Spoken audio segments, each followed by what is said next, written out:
Doctor hi Fauzia, welcome to Zee News. So board देख के मुझे लगता है सेशन शुरू करने से पहले एक एक्टिविटी हो जाए। सो गाइज, यहाँ पर कौन कौन स्कूल और कॉलेज में ड्राइंग और पेंटिंग में बेस्ट था? Please come forward. तब आपका टास्क ये है कि IVF वर्ड सुन के जो भी दिमाग में आता है ना, बना दो आज।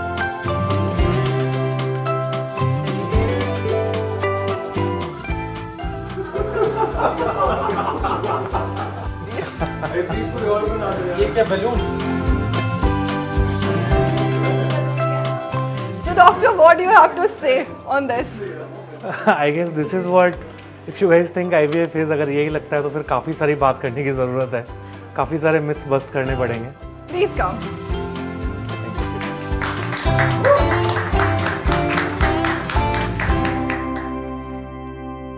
So IVF, जब भी हम ये वर्ड सुनते हैं तो हमारे माइंड में आता है a woman's egg and a male swimmer. So guys, I don't have to clarify it, right? You all got it. Lab में फर्टिलाइज होते हैं और उस प्रोसेस को हम कहते हैं IVF. इतना लिटिल हम सब जानते हैं, राइट गाइस? लेकिन क्या होता है, कैसे होता है, क्यों होता है, ये सब हमें बताएंगे डिटेल में डॉक्टर अभिनय सिंह, जो आए हैं नोवा IVF से। So doctor, like mostly people have that thing in the mind कि IVF जो है ना वो इनफर्टाइल कपल्स के लिए है। सो क्या ये सही है? आज से कुछ टाइम पहले तक बिल्कुल सही था। IVF सिर्फ इनफर्टाइल कपल्स के लिए ही हुआ करता था, बट जब से recent technology, specially freezing technologies जब से काफ़ी अच्छी हो गई हैं, तो fertility preservation specially career oriented couples में ये एक काफ़ी अच्छा ऑप्शन बन गया है कि if they want to delay child rearing, या फिर कुछ पेशेंट्स हैं जैसे कैंसर पेशेंट्स होते हैं, या फिर पीपल आर एक्सपेक्टिंग कि they have to undergo some therapy, long term steroid चल रहे हैं, तो वो लोग अपने स्पेशली फीमेल्स अपने फर्टिलिटी को प्रिजर्व कर सकते हैं। Same is true for males also. जब मेल्स में कोई टेस्टिकुलर सर्जरी होती है या फिर जो स्पर्म्स बनने की फैक्ट्री जो होती है बॉडी में, टेस्टिस में बहुत सारे सेमिनिफरस ट्यूब्यूल्स होते हैं जो कि नष्ट हो जाते हैं, तो उनके लिए भी फर्टिलिटी प्रिजर्वेशन काम आता है। तो ये fertility preservation and current infertile couples दोनों के लिए काम आता है। अच्छा डॉक्टर, मेरा एक क्वेश्चन था, तो जैसा कि हमारा आजकल लाइफस्टाइल हो चुका है, ज़्यादा सिटिंग और या फिर ज़्यादा स्क्रीन टाइम वगैरह, तो इससे बहुत इम्पैक्ट पड़ता है इन चीज़ों पे। तो अगर हमें एक हेल्दी बेबी अगर हमें चाहिए एक, तो उसके लिए हमें IVF के थ्रू ज़्यादा मतलब सही है या फिर नॉर्मल तरीके से भी हम कर सकते हैं? क्वेश्चंस के दो एस्पेक्ट हैं। फर्स्ट ऑफ ऑल, प्रेगनेंसी तो नॉर्मल ही होनी चाहिए। IVF या उन्हीं लोगों के लिए ही सूट करता है जिनको नेचुरली नहीं हो रहा है। Nothing is as good as natural. आजकल हम लोग हर फील्ड में ऑर्गेनिक और यही सब कर रहे हैं, तो प्रेगनेंसी क्यों ज़बरदस्ती आर्टिफिशियल करनी है, पहली चीज़। दूसरी चीज़, लाइफस्टाइल का फ़र्क। ये स्पर्म्स का नॉर्मल ना होना बहुत ही सब्जेक्टिव टर्म है। एबनॉर्मल स्पर्म का क्राइटेरिया आज तक किसी को नहीं पता है। एबनॉर्मल स्पर्म लोगों को तभी पता पड़ते हैं जब वो एक इनफर्टिलिटी क्लिनिक में जाते हैं, क्योंकि उनको बच्चा नहीं हो रहा है। नॉर्मल हेल्दी लाइफस्टाइल हम लोग जी रहे हैं, minimum half hour to 45 minutes of physical activity अगर हम कर रहे हैं, तो these things will not affect much. Obviously अगर हैवी बिंज एल्कोहल ड्रिंकिंग है या फिर हैवी स्मोकिंग है, तो that is to be taken care of. Otherwise Indian lifestyle काफ़ी हद तक काफ़ी हेल्दी है, तभी 140 करोड़ हैं हम लोग। सो वुमेन को जो देखते हैं उस डॉक्टर को तो गायनेकोलॉजिस्ट कहा जाता है, लेकिन मेल्स किस डॉक्टर के पास जाते हैं उसको क्या कहते हैं? मेरे को पता है। डॉक्टर के पास जाते हैं क्या? I think it is something andrologist और something like that. Another one we have, andrologist. Yes, she is somewhat true, yes. शायद उसको यूरोलॉजिस्ट कहते हैं ना? हाँ, एक्चुअली इनफर्टिलिटी के लिए तो गायनेकोलॉजिस्ट नहीं देखना, मैं भी गायनेकोलॉजिस्ट ही हूँ। जस्ट बिकॉज अपना सोसाइटल स्ट्रक्चर ऐसा है, फीमेल गायनेकोलॉजिस्ट मेल जेनाइटल्स को, पेनिस को, टेस्टिस को एग्जामिन नहीं करते हैं बिकॉज ऑफ सोसाइटल बाउंड्रीज। करना चाहिए। बहुत सारे वेस्टर्न कंट्रीज़ में कोई जेंडर न्यूट्रल क्लिनिक्स होते हैं सारे के सारे। तो female gynaecologist, infertility specialist will take help of a urosurgeon, urologist और a andrologist, you right. But if it's a male gynaecologist, I do it myself. I check females and a male partner both. अच्छा, हमने social media पे देखा है, हम news में पढ़ते हैं कि जो भी 40 ईयर्स से ऊपर वाली सेलिब्रिटीज़ होती है ना, एक्ट्रेसेस, सिर्फ वही IVF के लिए ऑप्ट करती है। तो क्या जो 40 से ऊपर है सिर्फ उन्हीं के लिए IVF होता है, या जो छोटे हैं जिनकी नई नई शादी हुई है, जो 25 ईयर्स है, वो भी IVF के लिए ऑप्ट कर सकते हैं?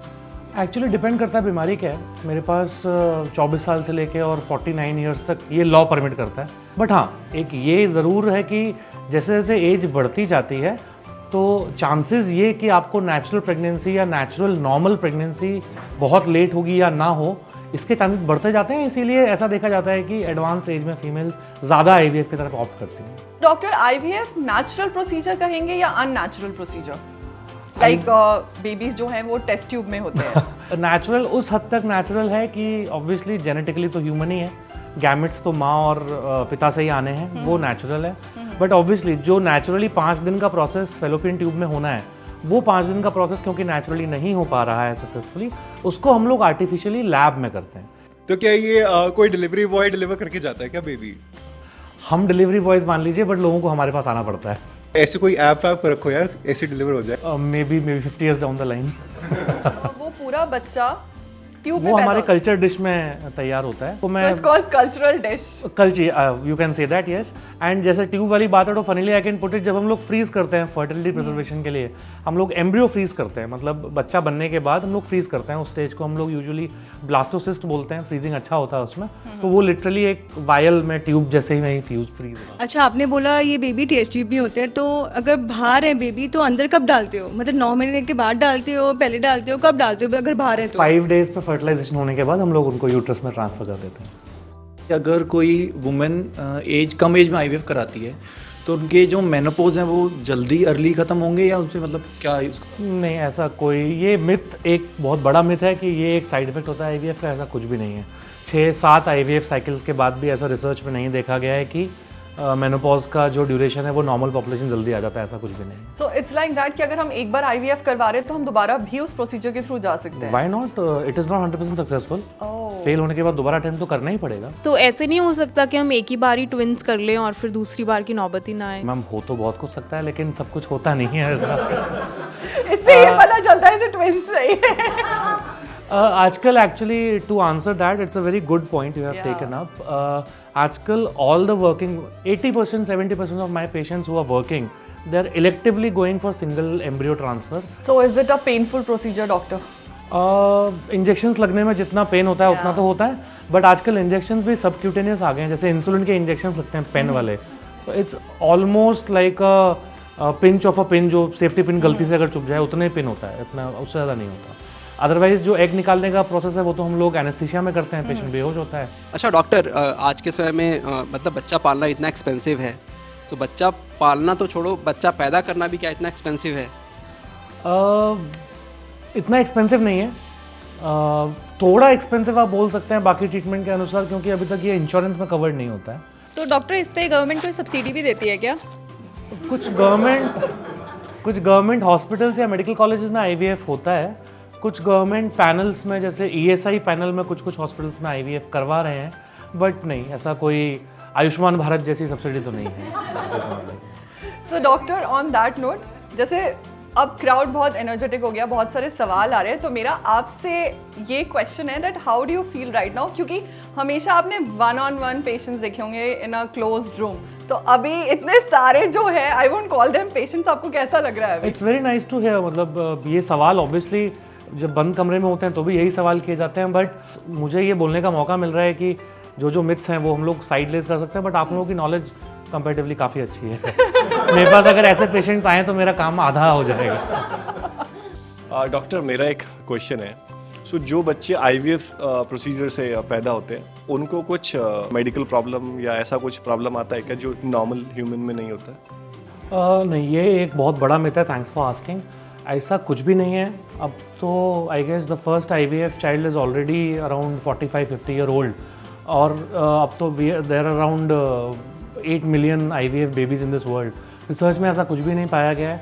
ऑन द कॉन्ट्ररी, कुछ कपल्स को जिसमें जेनेटिक डिफेक्ट्स होते हैं और उनको बच्चा नहीं हो पा रहा है, तो ऐसे केसेस में आईवीएफ के ज़रिए वो जेनेटिक डिफेक्ट हटा के बच्चा पैदा कराया जा सकता है। So it is on the contrary helpful in avoiding genetic complications को अवॉइड करने में हेल्पफुल है। IVF में of course there are lot of injections which goes on. Does that mean कि पेशेंट को बेड रेस्ट में रहना पड़ेगा, and will that also be that उसको सी सेक्शन से ही बेबी होगा और a normal baby is possible by it? एकदम ऑन स्पॉट सवाल है, ये तीनों चीज़ें बिल्कुल ठीक नहीं है। नॉर्मल लाइफस्टाइल कंटिन्यू रहता है, उतना ही एहतियात बरतना होता है, उतना ही प्रिकॉशंस लेने हैं जो एक आप नॉर्मल प्रेगनेंसी में लेंगे, बस दैट्स इट। फीमेल्स अपने एग प्रिजर्व करवाती हैं। ओके, जैसे फीमेल्स अपने एग फ्रीज करवाती हैं वैसे मेल्स को भी अपने स्पर्म्स फ्रीज करवाने चाहिए, और करवाने चाहिए तो कितने एज तक करवाने चाहिए? आप बहुत जूनियर हो गए सर, रैगिंग ले रहे हैं आपकी क्योंकि प्रिजर्व तो आपको आई होप ज़रूरत नहीं पड़े, बट प्रिजर्व भी एक्चुअली एक सही टर्म है, उसका टर्म फर्टिलिटी प्रिजर्वेशन ही है, तो you can drag them back. Okay, first. Second, करवाने चाहिए नहीं, क्यों? किसी को ही नहीं करवाने चाहिए, ज़रूरत है तो करवाने चाहिए। अगर आपको लग रहा है कि आपकी लाइफस्टाइल में कुछ ऐसे चेंजेस आ सकते हैं, बट जब तक इंडिकेशन नहीं है किसी भी कपल को इनफर्टिलिटी क्लिनिक का चक्कर ना लगाना पड़े तो बेहतर है। अच्छा डॉक्टर, जैसे हम ये स्पर्म फ्रीज कर रहे हैं कुछ टाइम के लिए, इसका कुछ एक्सपायरी डेट होता है क्या कि इतने टाइम तक ही ये फ्रीज रखा जा सकता है? नहीं, in theory we can keep it for hundreds of years. So doctor, sperms को फ्रीज करते इतने सारे होते हैं, एग्स को भी फ्रीज करते हैं, तो कभी मिक्सअप तो नहीं हुआ? Like something happened in good news, have you seen this? Actually उसके ऊपर हाँ काफ़ी, उसके मूवी के बाद काफ़ी सवाल झेलने पड़े थे हमको। इससे एक दो रिलेटेड फनी इंसिडेंसेस भी हैं, बट ऐसा नहीं होता है बिकॉज एक स्टैंडर्ड IVF सेंटर में तो इम्पॉसिबल है आजकल इतने चेक्स एंड बैलेंसेज हैं, प्लस एब्सोल्यूट ह्यूमन इंटरफेस को तो बंद कर दिया है। There is almost always a technological interface involve. Like in Nova IVF we have given almost 74,000 pregnancies until now as an organization. We have not faced a single case until now like this. Doctor, मेरा एक question है, आजकल मिसगैरेज की problem बहुत common है, मतलब किसी को नॉर्मल कंसीव हो गया बच्चा, 3 से 4 महीने बाद फिर बेबी को अबॉर्ट करना पड़ता है, वो प्रॉब्लम बहुत देखने को मिल रही है, उसमें क्या बोलेंगे? IVF के लिए जाना चाहिए? हाँ, अगर रिपीटेटिव अबॉर्शंस हो रहे हैं, सेकंड है, थर्ड है, तो हमें देखना है उसका बेस रीज़न क्या है। अगर उसका बेस कॉज जेनेटिक है तो फिर आपको IVF ही करना पड़ेगा। अगर उसका बेस कॉज ऐसा है जो बिना IVF के सॉल्व हो सकता है, क्योंकि ऐसे ही बहुत सारे केसेस होते हैं, वो बिना IVF के सॉल्व हो जाते हैं। सीमेन क्वालिटी इसमें कुछ? डेफिनेटली, अगर सीमेन में बहुत ज़्यादा DNA फ्रेगमेंटेशन है, अगर वो बहुत ज़्यादा है तो वो भी हम लोग टेस्ट करते हैं बट वो तब टेस्ट किया जाता है जब फीमेल में सारे पैरामीटर्स नॉर्मल होते हैं, बट जेनेटिक सीमेन फैक्टर हो सकता है 100%। मैंने सीमेन एनालिसिस कराया है तो मेरे स्पर्म काउंट बहुत ज़्यादा हैं, डॉक्टर बोल रहे हैं बहुत ज़्यादा हैं, तो उस केस में अभी डॉक्टर ने मेरे को बोला है कि मोर्टेलिटी आपका कुछ किनारे पे, वो मेरे को समझ में नहीं आया मोर्टेलिटी। उसको कुछ समझने की जरूरत नहीं। Are you married? Since how long have you been trying, if you don't mind answering? 4 years। आपको you should actually consult infertility doctor if you been trying for 4 years, but ऐसा कुछ नहीं है उसमें कुछ। मतलब देखिए क्या है ना, जैसे मैंने कहा कि 15 मिलियन से लेके अब 16 बोलते हैं, 16 मिलियन से लेके 120 मिलियन तक पर ml कॉन्सेंट्रेशन नॉर्मल है। 95% ऑफ मेल पॉपुलेशन ये इसमें आती है, तो 5% पॉपुलेशन 15 मिलियन से नीचे और 120 मिलियन के ऊपर भी आती है। हो सकता है 5% से बाहर हो, यू आर स्पेशल। कितना निकला तेरा count?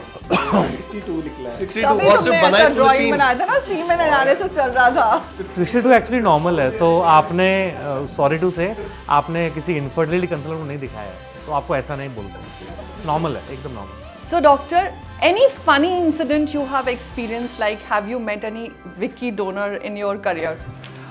Vicky donor type situation तो नहीं होता है बिकॉज वो तो एग्जैजरेशन था, मूवी है तो लिबर्टी लेते हैं क्रिएटिव। एंड टू ऐड, ये अलाउड भी नहीं है, अब एक बंदा सिर्फ एक ही बार सीमेन डोनेट कर सकता है, ये बाय लॉ पनिशेबल हो चुका है। अगर इससे ज़्यादा करते हैं तो both the doctors and the donor is punishable by that. Funny situations काफ़ी होते हैं, as recently as day before yesterday या 2-3 दिन पहले मिक्सअप होने के सवाल बहुत आते हैं हमारे पास कि बच्चे का ब्लड ग्रुप अलग कैसे हो गया, हम तो दोनों नेगेटिव हैं। हमारे लिए फ़नी है अभी बात करते हुए रेट्रोस्पेक्ट में, बट उस टाइम तो बहुत टेंशन वाली बात होती है, वो बच्चा डिसोन करने लगते हैं कि नहीं तो मेरा है ही नहीं, और वो फिर जब भी पता पड़ता है कि ब्लड ग्रुप पॉजिटिव है मेरा भी, तो वो इमोशन एकदम चेंज हो जाता है, मेरा है मेरा। पैसे भी लग गए ना अब तो इतने। ये काफ़ी बार होता है, very common. Doctor, last would be how Nova IVF is different from other IVF clinics. I'll give you my perspective first of all, and I would tell you why patients should also can opt for Nova IVF. I have worked in multiple IVF chains. At Nova, we are very ethical. One thing that we follow in all the Nova IVF centers is we go for first self policy. There is a tendency of increasing the success rate of the IVF center by pushing the patients toward donor cycles. Donor egg ले लीजिए, आपका as बहुत ज़्यादा है, donor semen ले लीजिए, आपका semen parameter बहुत ख़राब है, but even if the chances are 5% और 10%, if the patient is ready for going for self gametes, we are ready.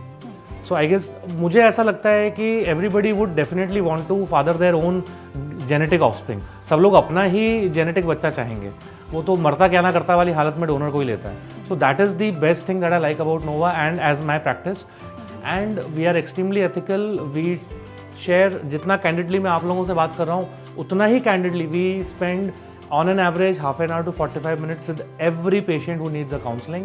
We have psychological counselors. ये तो अब लॉ में आया है कि साइकोलॉजिकल काउंसलर ज़रूरी है। नोवा IVF में ये 10 साल से चल ही रहा है। तो जो हम लोग प्रैक्टिस कर रहे हैं वो अब गवर्नमेंट कोडिफाई कर रही है, तो हम लोग पहले से ही वैसा प्रैक्टिस कर रहे हैं। We are very open with the patients, no question is out of bounds, and as I said the best thing is self first. Thank you doctor for joining us today. आपने इतने सारे myths को burst किया, इतने misconceptions को दूर किया और हमें बताया कि IVF क्या है। Thank you so much for coming. Thank you so much. Thank you all. Thank you.